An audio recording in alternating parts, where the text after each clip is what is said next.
Salam alaikum, bienvenue dans cette nouvelle vidéo.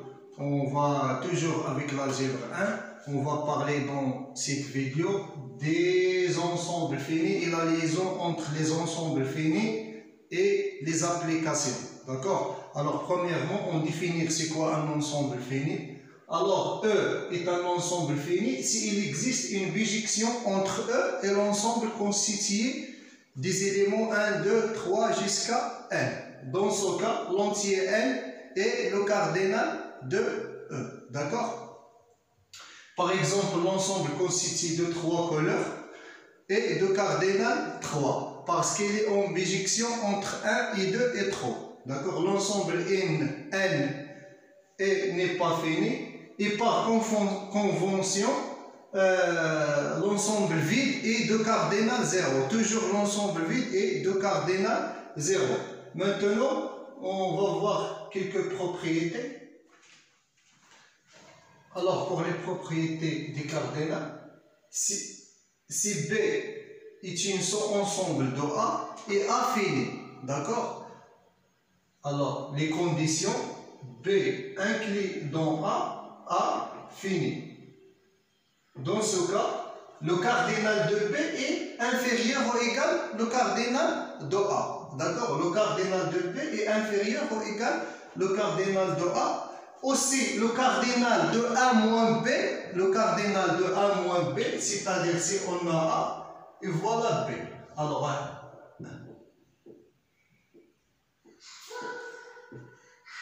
A, c'est la grande ensemble et B, le petit ensemble. Alors, le cardinal de A, c'est 1, 2, 3, 4, 5, 7 et B, 3. Alors, le cardinal de A moins B, c'est 3 éléments. Et si on a le cardinal de B égale à le cardinal de A, alors dans ce cas, il y a une équivalence entre A égale à B. D'accord? Mais cette propriété, elle est vraie si B inclus dans A. Si B inclus dans A, alors on peut utiliser cette propriété. Si le cardinal de B égale à le cardinal de A, cela est équivalent de dire que A égale à B. Maintenant, deuxième point, si A et B sont disjoints. Qu'est-ce que ça veut dire disjoints? C'est-à-dire que A inter B égale à l'ensemble vide. Alors, dans ce cas, si A inter B égale à l'ensemble vide, alors le cardinal de A union B égale le cardinal de A plus le cardinal de B. On continue. Alors, si A et B sont deux ensembles quelconques, alors le cardinal de A union B égale le cardinal de A plus le cardinal de B moins le cardinal de A inter B. Alors, pour la démontrer, on va essayer de écrire A union B égale AA union B moins l'intersection de A entre A et B. D'accord?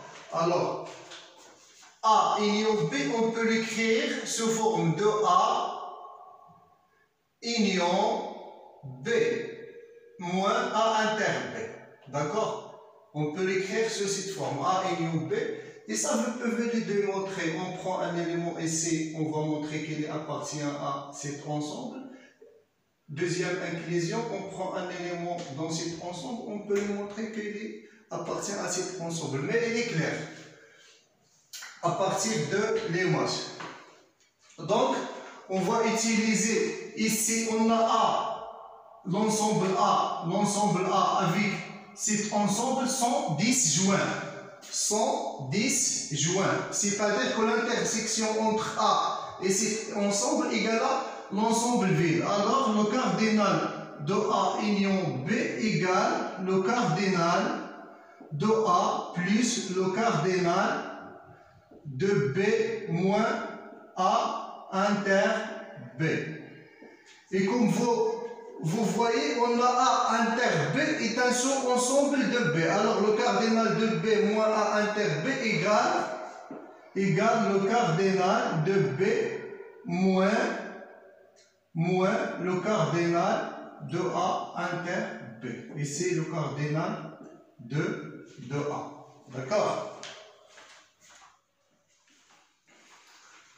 Alors la troisième propriété, relation entre l'injectivité et la surjectivité. Alors soit f est une application de E vers f, alors si f est injectif, alors le cardinal de E est inférieur que le cardinal de f. Par contre, si f est surjectif, alors le cardinal de E est supérieur que le cardinal de f. Et le cas où f est bijectif, alors le cardinal de E égale le cardinal de f.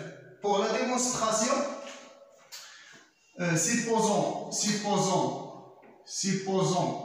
que f est injectif,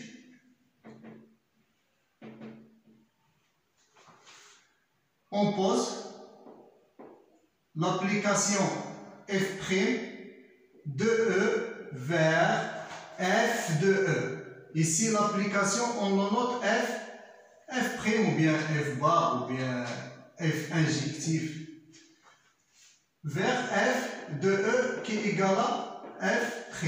C'est-à-dire que f est la restriction sur f de E.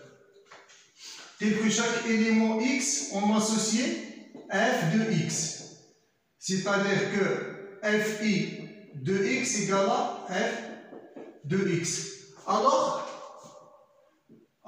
on a fi injectif. Pourquoi? Parce que fi égale à f de x. Et aussi on a fi surjectif. Pourquoi? Parce que quel que soit y appartenant à f', l'ensemble d'arrivée, quel que soit, ici on a f de E toujours inclus dans f, quel que soit l'élément de f', il existe x tel que f de x égale à f'. Alors f est injectif et surjectif. D'accord? C'est-à-dire, pour f injectif et surjectif, alors le cardinal de E égale le cardinal de f'. Et puisque f' est un ensemble de f, il est inférieur que le cardinal de f. D'accord? Donc, si f est injectif, alors le cardinal de E est inférieur que le cardinal de f.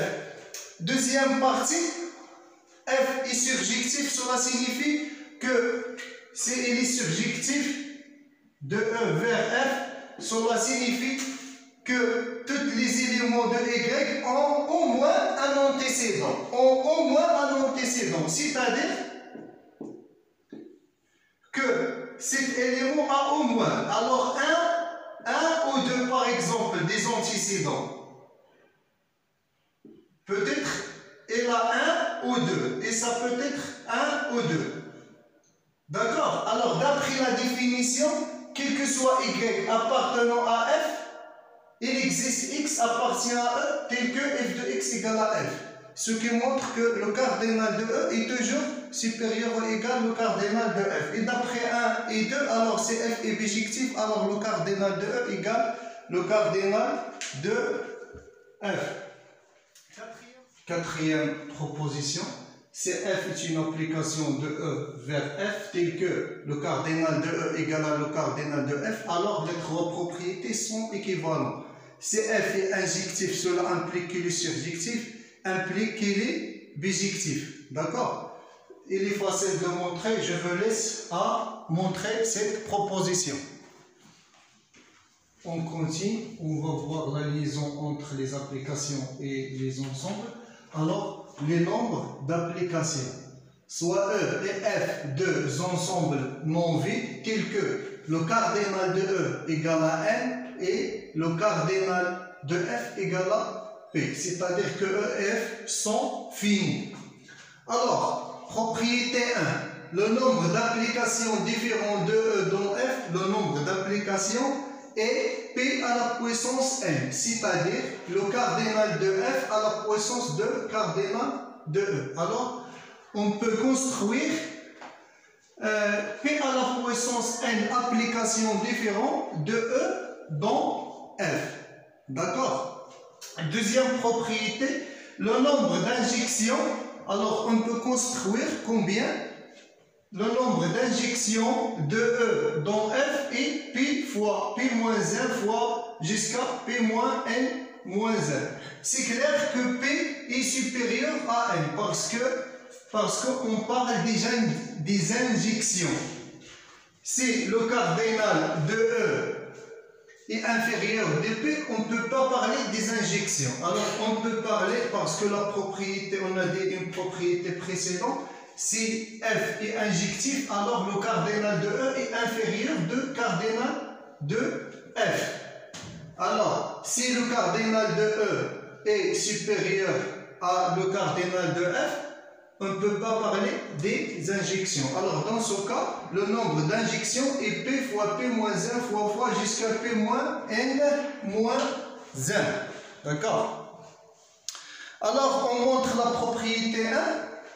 On montre P1 par récurrence, la propriété 1 par récurrence. On fixe, en fixant le cardinal de F égale à P, on fixe le cardinal de F égale à P,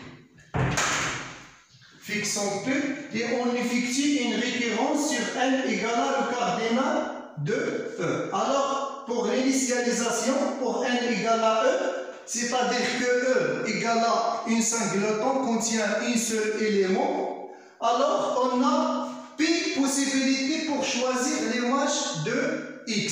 C'est-à-dire, je fais une petite dessin, c'est par exemple, j'efface ici, si par exemple ici on a E contient un seul élément, on a par exemple Y1, Y2, jusqu'à YB. Alors, on peut faire première. Ça, c'est une application. L'image de X et Y1. Alors, on peut choisir une autre. Ça, c'est une application différente de la première. Etc. jusqu'à YP. Ça, c'est une autre application. Alors, on a des possibilités pour choisir l'image de X dans F.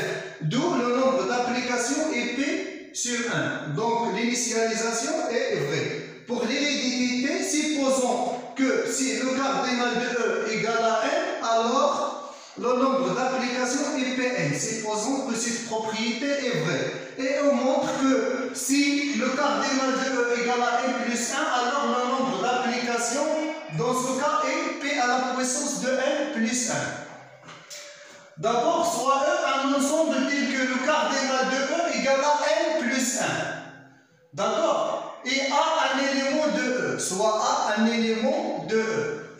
On va poser E' égale à E moins A, c'est-à-dire le cardinal de E' devient N, parce que on a injecté un élément A. D'accord? Alors, le cardinal E' égale à N. Donc, d'après la proposition de l'hérédité, le nombre d'applications de E' dans F est P à la puissance N parce que le cardinal de E' est N. On a dit que la propriété est vraie pour les ensembles de cardinal égal à N. Maintenant, on prend soit F' une application de E' vers F. On pose par exemple F égale à Y1, Y2 jusqu'à YP parce que F contient P éléments. Y1, Y2 jusqu'à YP. Alors, on peut prolonger F' par P choix différents. On peut prolonger F par P choix différents dans E. C'est-à-dire que l'IFI de E dans F est un prolongement de F' dans E tel que X égale à F' de X si X appartient à E' et F de A égale à Y'. Alors combien y a-t-il de prolongements? On peut prendre FA égale à Y1, alors l'application F1 égale à F' de X si X appartient à E et F de A égale à Y1. On peut prendre deuxième prolongement F2 tel que X l'image de x, f' de x, si x appartient à E', et f va égal à y2 jusqu'à yp. Alors, chaque application de E' vers f, on peut le prolonger par pi choix différentes. D'accord? Chaque application nous donne pi applications. Chaque application de E' dans f nous donne pi application de E vers f. D'accord? Donc, chaque application de E' vers f, on peut le prolonger par pi applications différentes de E. D'où le nombre d'applications de E dans f est pi à la puissance n, parce qu'on a p à la puissance n applications, et chaque application, on peut le prolonger par p fois. Donc, pn à la puissance n fois p égale à pn plus 1. Conclusion, on a bien montré que si le cardinal de E égale à n et le cardinal de f égale à p, alors le nombre d'applications est p à la puissance n. Maintenant, alors pour la démonstration de la propriété P2, posons E égale à x1, x2 jusqu'à xn, parce qu'il contient n éléments. Alors, nous avons pi possibilités pour choisir l'image de x1, c'est-à-dire x1, on peut choisir l'image de x1, y1, ou bien y2, ou bien y3 jusqu'à yp. Alors, on a pi possibilité de choisir l'image de x1. Donc, pour x2, nous avons p-1 fois possibilité pour choisir x2. Pourquoi p-1? Parce que x1 et x2 ne doivent pas avoir la même image. Parce que, par exemple, si x1, si on choisit l'image de x1, c'est y2, alors il ne reste x2. L'image, les possibilités pour choisir x2, c'est x1, x3 jusqu'à xp. Donc, c'est p-1. Si on choisit aussi x2 par exemple, y1, alors il ne reste pour x3 p-2 possibilités. Jusqu'à xa par exemple, on a p-1k, k-1 possibilités. Jusqu'à xn, alors on aura à p-n-1 possibilités pour choisir les images de xn. D'où le nombre d'injections de E dans f est p fois p-1 fois p-2 jusqu'à p-n-1. Maintenant, le nombre de bijections. Le nombre de bijections entre deux ensembles de même cardinal, n et n factoriel. N fois n-1 fois n-2 jusqu'à fois 2 fois 1. D'accord? Alors, pour la preuve, on montre ça par référence. Alors, l'initialisation, si n égale à 1, alors E égale à une singleton x et f contient un seul élément y. D'accord? Alors, il existe une seule bijection entre E et f. D'accord? C'est un factoriel égal à 1. Donc, la proposition est vraie pour n égale à 1. Maintenant, on suppose que si le cardinal de E égale le cardinal de f égale à n, alors le nombre de bijections est n factoriel. C'est-à-dire qu'on suppose que la propriété est vraie pour le cardinal égal à n, et on montre que si le cardinal de E égale le cardinal de f égale à n plus 1, alors n plus 1 factoriel est le nombre de bijections. C'est ce qu'on doit montrer. Alors, soit E et f, deux ensembles de cardinal n plus 1, et fixons A, soit A appartient à E, fixe. Alors, pour toute B appartient à E, le nombre de bijections de l'ensemble E-A vers F-B est n factoriel. Pourquoi? Parce que l'ensemble E-A est de cardinal n et l'ensemble F-B est de cardinal n. D'accord? Alors, d'après la supposition, il y a un factoriel bijection entre cet ensemble et cet ensemble. Mais on a toute bijection de cet ensemble vers cet ensemble peut se prolonger en une seule bijection f de E vers F tel que, quel que soit x appartenant à E, on prend f de x égale à fb de x, fb de x si x appartient à E moins A, et f de A égale à f de B. C'est-à-dire que chaque application, chaque bijection de cet ensemble vers cet ensemble, on peut le prolonger en un seul bijection de E vers F. D'accord? Alors, chaque application, on peut le prolonger en un seul bijection de E vers F. Mais aussi, on a le nombre, on a N plus 1 possibilité de choisir B. On peut choisir B parce qu'on a fixé A, mais B, on a N plus 1 possibilité pour choisir B. F contient N plus 1 élément, alors peut-être B égale premier élément, deuxième élément, ou troisième élément, ou bien N plus 1 élément. Alors, on a N plus 1, N factoriel, possibilité pour la bijection F, et N plus 1 possibilité de choisir B. Donc, le nombre de bijections de E dans F est N factoriel fois N plus 1 égale à N plus 1 factoriel. Alors, pour les nombres des subparties, soit E un ensemble tel que le cardinal de E égale à N, alors le nombre des subparties de E est 2 à la puissance N, c'est-à-dire toutes les subparties de E égale 2 à la puissance N. Cardinal de pi de E égale 2 à la puissance cardinale de E.